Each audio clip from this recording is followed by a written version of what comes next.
नमस्कार मित्रों, eleven classes के यूट्यूब प्लेटफॉर्म पे आपका बहुत बहुत स्वागत है। मेरा नाम विवेक है। आज हम लोग बात करेंगे इलाहाबाद हाईकोर्ट के एक विवादित फैसले के बारे में। वह विवादित फैसला क्या है? फैसले आने के बाद कई महिला संगठनों के द्वारा और समाज के लोगों के द्वारा इस फैसले की हर जगह से निंदा की जाने लगी। सुप्रीम कोर्ट ने इस फैसले को स्वतः संज्ञान लेते हुए इस फैसले पर रोक लगा दिया है। इलाहाबाद हाई कोर्ट के किस जस्टिस के द्वारा इस प्रकार का फैसला दिया गया? सुप्रीम कोर्ट के कितने जजों की बेंच के द्वारा इस फैसले पर रोक लगा दिया गया? इस पर तो बात करेंगे ही, लेकिन इसमें एक मुख्य बात यह है कि जो इलाहाबाद हाई कोर्ट का जो फैसला आया है, उस फैसले के बाकी अंश है उसको आमतौर पर न दिखाया गया है, न उसे समझने का प्रयास किया गया है। इलाहाबाद हाई कोर्ट के द्वारा जो मामला दायर था, याचिका जो दायर थी, उसमें जिस धारा के तहत आरोप लगाया गया था उस धारा को नकारते हुए किसी अन्य धाराओं के तहत आरोपित को पर आरोप लगाने का इलाहाबाद हाई कोर्ट का जो फैसला है उसमें यह भी फैसला था। तो हम जानेंगे कि वह धारा हटा के किस धारा के अंतर्गत आरोपियों को निचली अदालत से इलाहाबाद हाई कोर्ट के द्वारा कहा गया कि आप ऐसा करिए। यह फैसला मुख्यतः क्यों भी विवादित हो गया? क्योंकि हम देखते हैं कि जो सुप्रीम कोर्ट के फैसले आते हैं या हाई कोर्ट के फैसले आते हैं, उनको निचली अदालत एक फैसले के रूप में, एक अनुक्रम के रूप में, एक उसको अपना मानक के रूप में उसको आधार मानकर आगे उस तरह की जो याचिकाएं होती हैं, मामले होते हैं, उस पर फैसले सुनाने का काम करती है। इस वीडियो सेशन में हम जानेंगे कि बलात्कार क्या होता है, बलात्कार का प्रयास करना क्या होता है और बलात्कार की तैयारी करना क्या होता है। इस अंतर को इस वीडियो सेशन में भी हम समझने का प्रयास करेंगे। बहरहाल इस वीडियो सेशन को आगे ले चलेंगे। उसके पहले अगर आप हमारे इलेवन क्लासेस चैनल को नहीं सब्सक्राइब किए हैं तो कृपया चैनल को सब्सक्राइब करिए, बेल आइकन का बटन दबाइए ताकि जो भी वीडियोस आए उसका नोटिफिकेशन आप तक पहुंचे और आप उसका लाभ उठा सके और आप हमसे जुड़ सके। आइए वीडियो के टाइटल को समझते हुए आगे बात करते हैं। बलात्कार की तैयारी बनाम बलात्कार का प्रयास। बलात्कार की तैयारी और बलात्कार के प्रयास के बीच के अंतर को हम कैसे समझेंगे?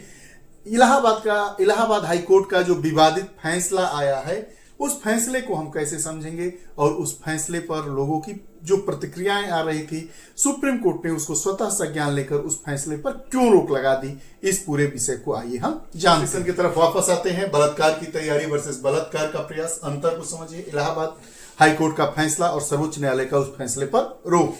खबर को जानेंगे, इलाहाबाद हाई कोर्ट के फैसले के बारे में जानेंगे, सामाजिक और कानूनी प्रभाव क्या इसका पड़ेगा और भारत में इसके लिए क्या कानूनी प्रावधान है, इसका क्या कानूनी ढांचा है, इस पर हम बात करेंगे। खबर जानते हैं 17 मार्च 2025 की बात है। 17 मार्च 2025 को इलाहाबाद हाई कोर्ट ने एक आदेश में कहा है, एक आदेश जारी किया गया है इलाहाबाद हाई कोर्ट के द्वारा, और उसमें कहा गया है कि जो नाबालिग लड़की है उसके स्तन को पकड़ना, उसके ब्रेस्ट को पकड़ना और उसके पैजामे के नाड़ी की डोरी तोड़ना बलात्कार का प्रयास नहीं है, बल्कि यह केवल तैयारी के दायरे में आता है। तो यह मामला पूरा चर्चा का बन जाता है कि इलाहाबाद हाई कोर्ट का यह फैसला इतना विवादित क्यों आ गया। इलाहाबाद हाई कोर्ट को मानवता के आधार पर, संवेदनशीलता के आधार पर फैसला देना चाहिए। तमाम तरह के समाज में और पूरे देश में इस फैसले की आलोचना की जाने लगी, लेकिन इसमें जो इलाहाबाद हाई कोर्ट ने जो बात कही है उस बात को भी हमें समझना चाहिए, उस अंतर को समझने का प्रयास करना चाहिए कि बलात्कार का प्रयास और बलात्कार की तैयारी, इसमें अंतर क्या होता है। तो इस वीडियो सेशन में हम आगे इसी मुद्दे पर बात करेंगे। बहरहाल इस आदेश के खिलाफ सुप्रीम कोर्ट ने 25 मार्च 2025 को स्वतः संज्ञान लेता है।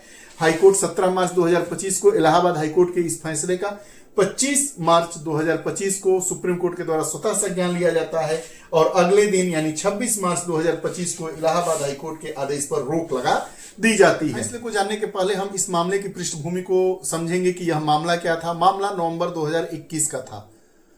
एक मां के साथ उसकी 14 वर्षीय बेटी जा रही थी, किसी रिश्तेदारी से अपने घर जा रही थी। शाम का समय हो गया था। उस गांव के ही 3 लड़के जो बाइक से जा रहे थे, मां से कहे कि हम इसको घर छोड़ देंगे, उनकी नाबालिग बेटी को घर छोड़ देंगे। मां राजी हो गई। वो तीनों लोग उस बच्ची को ले गए, लेकिन आगे रास्ते में जाकर पुलिया के नीचे उनके साथ गलत व्यवहार किए, उनके प्राइवेट पार्ट्स को छूने की कोशिश किए।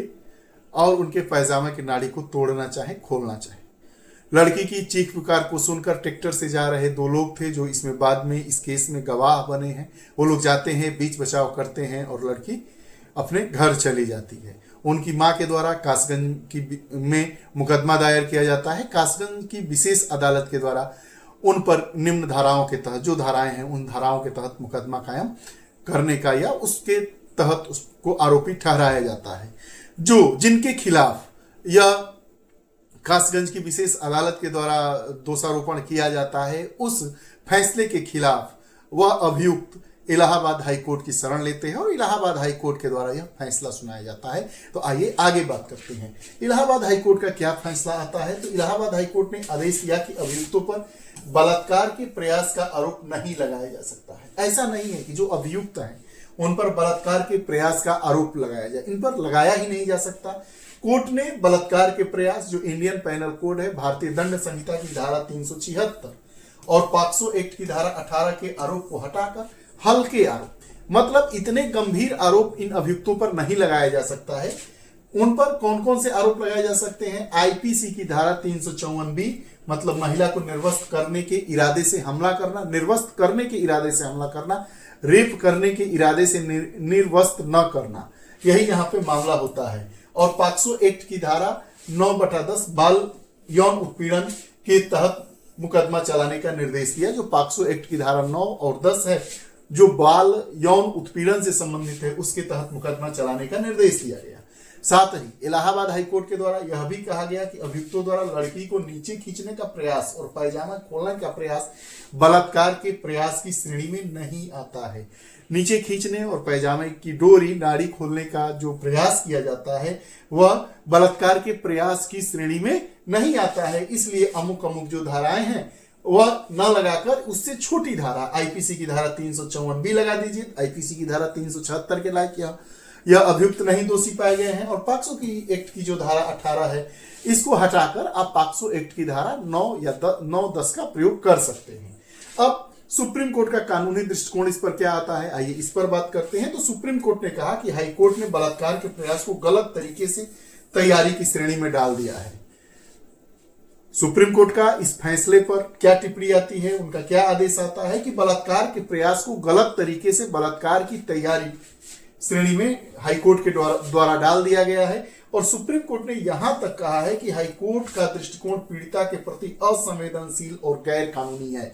सुप्रीम कोर्ट ने बहरहाल इतना कह दिया है इलाहाबाद हाई कोर्ट के फैसले को कि पीड़िता के प्रति असंवेदनशील और गैर कानूनी इस प्रकार का जो फैसला है वो आता है। सुप्रीम कोर्ट यह मामला बलात्कार के प्रयास का ही है, ना कि केवल यौन उत्पीड़न का।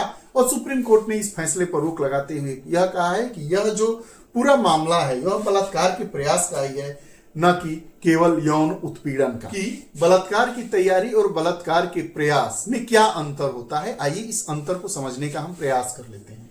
सुप्रीम कोर्ट ने पहले के फैसलों का हवाला देते हुए यह स्पष्ट किया है कि तैयारी मतलब अपराध को अंजाम देने के लिए योजना बनाना या तैयारी करना। अपराध को अंजाम देने के लिए योजना बनाना या तैयारी करना होता है। और प्रयास जब आरोपी अपराध को करने के लिए ठोस कदम उठाता हो। समझिए बात कि जैसे हम क्लास को पढ़ाने के लिए मन में सोचते हैं, योजना बनाते हैं, तो वह क्या होता है, वह तैयारी की श्रेणी में आएगा। और जब यह पूरा बना के जब हम पढ़ाने के लिए आते हैं, आप लोगों के साथ रूबरू होने के लिए आते हैं, तो वह क्या होता है, प्रयास की श्रेणी में आता है। और सुप्रीम कोर्ट ने कहा कि हाई कोर्ट ने इस अंतर को ठीक से नहीं समझा है। और सुप्रीम कोर्ट ने कहा कि हाई कोर्ट ने बलात्कार की तैयारी और बलात्कार के प्रयास के बीच का जो अंतर है उसको नहीं समझा है, इसलिए इस प्रकार का फैसला दे दिया है। अब इस फैसले का सामाजिक और कानूनी प्रभाव क्या होगा, आइए इस पर बात कर लेते हैं। तो इस मामले ने समाज में भारी आक्रोश पैदा कर दिया है। इस पर कई महिला संगठनों का अपना अपना बयान आया है। केंद्रीय मंत्री अन्नपूर्णा देवी और महिला आयोग ने सुप्रीम कोर्ट से इस आदेश को रद्द करने की अपील भी की थी। सुप्रीम कोर्ट के दखल के बाद पीड़िता के परिवार को राहत मिली और केस फिर से बलात्कार के प्रयास के तहत चलेगा। और सुप्रीम कोर्ट ने कहा कि यह जो केस है पुनः बलात्कार के प्रयास के तहत इसको चलाया जाएगा। अब प्रश्न यह उठता है कि आखिर इलाहाबाद हाईकोर्ट और के फैसले पर क्यों विवाद है। इलाहाबाद हाईकोर्ट के फैसले पर विवाद इसलिए है कि जो हाईकोर्ट या सुप्रीम कोर्ट के द्वारा जो भी फैसला आता है वह उससे निचली अदालतों के लिए नजीर का काम होता है। उसी के आधार पर उस टाइप के जितने केसेस होते हैं जो निचली अदालतें होती हैं उसको नजीर मानते हुए, उसको प्रमाण मानते हुए अपना फैसला सुनाने का काम करती है। तो ये एक महत्वपूर्ण मुद्दा रहा। दूसरा मुद्दा यह रहा कि महिलाओं की स्थिति और नाबालिग लड़कियों पर हो रहे इस तरीके के मामले को असंवेदनशील, अमानवीय बताया गया और समाज में इस फैसले की काफी भर्त्सना हुई। यहां तक कि कई महिला संगठनों ने और हमारी केंद्रीय मंत्री अन्नपूर्णा देवी ने सुप्रीम कोर्ट से यह निवेदन कर लिया कि इस फैसले को रद्द कर दिया जाए और सुप्रीम कोर्ट ने स्वतः संज्ञान लेते हुए इस मामले में दखल दी और उस इलाहाबाद हाईकोर्ट के फैसले पर रोक लगा दी। अब जानते हैं कि इसके लिए भारत में कानूनी ढांचा क्या है। तो कानूनी ढांचे की अगर हम बात करें तो यौन अपराधों से बच्चों का संरक्षण अधिनियम 2012 आता है, जिसको पास्को एक्ट कहा जाता है। पास्को एक्ट, जिसको हिंदी में यौन अपराधों से बच्चों का संरक्षण अधिनियम 2012 आता है। घरेलू हिंसा से महिलाओं का संरक्षण अधिनियम 2005 आता है। यह जो अधिनियम होता है यह घरेलू हिंसा से पीड़ित महिलाओं को कानूनी सुरक्षा प्रदान करता है।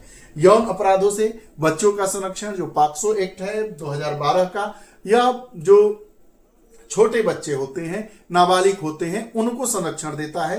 वहीं अगर घरेलू हिंसा की बात करें तो घरेलू हिंसा से महिलाओं के संरक्षण के लिए अधिनियम 2005 आया है, जो घरेलू हिंसा से संरक्षण हेतु महिलाओं को कानूनी अधिकार सुरक्षा प्रदान करता है। अब ये जो महिलाओं की सुरक्षा से संबंधित जो अधिनियम है, इस अधिनियम के तहत महिलाओं को उनके पति या परिवार के अन्य सदस्यों द्वारा अगर मारपीट, उत्पीड़न या दुर्व्यवहार से बचाने के लिए कानूनी सहायता मिलती है। एक अधिनियम और आता है जिसको हम दहेज निषेध अधिनियम 1961 का नाम दिए हैं। दहेज निषेध अधिनियम 1961 की अगर हम बात करें तो इसका उद्देश्य ही था कि भारत में दहेज प्रथा को समाप्त कर देना। इस अधिनियम के तहत यानी दहेज निषेध अधिनियम 1961 के अंतर्गत दहेज लेना और देना दोनों पूर्णतः प्रतिबंधित है। विवाह के समय या बाद में दहेज मांग पर कानूनी कार्रवाई का भी यह अधिनियम प्रावधान करता है। अगर कार्यस्थल पर महिलाओं का यौन उत्पीड़न रोकथाम निषेध प्रतिषेध अधिनियम 2013 आया कि अगर महिलाएं कहीं काम कर रही हैं कार्यस्थल पर और उन पर इस तरह का कोई दुर्व्यवहार आचरण किया जाता है तो उसके बचाव के लिए कार्यस्थल पर महिलाओं का यौन उत्पीड़न रोकथाम निषेध प्रतिषेध अधिनियम आया है वर्ष 2013 में। एक बात याद रखने लायक होती है कि कार्यस्थल पर पुरुषों का यौन उत्पीड़न से संबंधित कानून नहीं है, या यह कह सकते हैं कि यह जो कार्यस्थल पर महिलाओं का यौन उत्पीड़न अधिनियम 2013 है, क्या इसके तहत प्रताड़ित पुरुष भी इस कानून के दायरे में आता है? तो ऐसा नहीं है। यह अधिनियम सिर्फ और सिर्फ महिलाओं की कार्यस्थल पर यौन उत्पीड़न से संबंधित है। ये रहा आज का हमारा पूरा वीडियो सेशन। इस वीडियो सेशन में हम समझने का यह प्रयास किए कि इलाहाबाद हाई कोर्ट के द्वारा जो फैसला दिया गया है उस फैसले पर सुप्रीम कोर्ट के द्वारा क्यों रोक लगा दी गई। लेकिन हमने यह जाना कि इस फैसले में कि जो बलात्कार का प्रयास और बलात्कार की तैयारी, इसके बीच का अंतर क्या है। इस बीच के अंतर को ही तो लेकर सुप्रीम कोर्ट ने स्वतः संज्ञान लेते हुए इस फैसले पर रोक लगा दिया है। ये रहा पूरा इससे संबंधित हमारा वीडियो सेशन। आपको ये हमारा सेशन कैसा लगता है कमेंट सेक्शन में जाइए, अपने विचार दीजिए। उन्हीं विचारों के अकॉर्डिंग हम अपनी कक्षाओं को फ्रेम करते हैं। अगर आप हमारे चैनल से नहीं जुड़े हैं तो कृपया चैनल को सब्सक्राइब करिए, बेल आइकन का बटन दबाइए, अपने इष्ट मित्रों तक, परिवारीजनों तक इस चैनल को शेयर करिए। बहुत बहुत धन्यवाद। ऐसी ही कक्षाओं के साथ हम प्रतिदिन उपस्थित होते रहते हैं। जय हिंद, नमस्कार।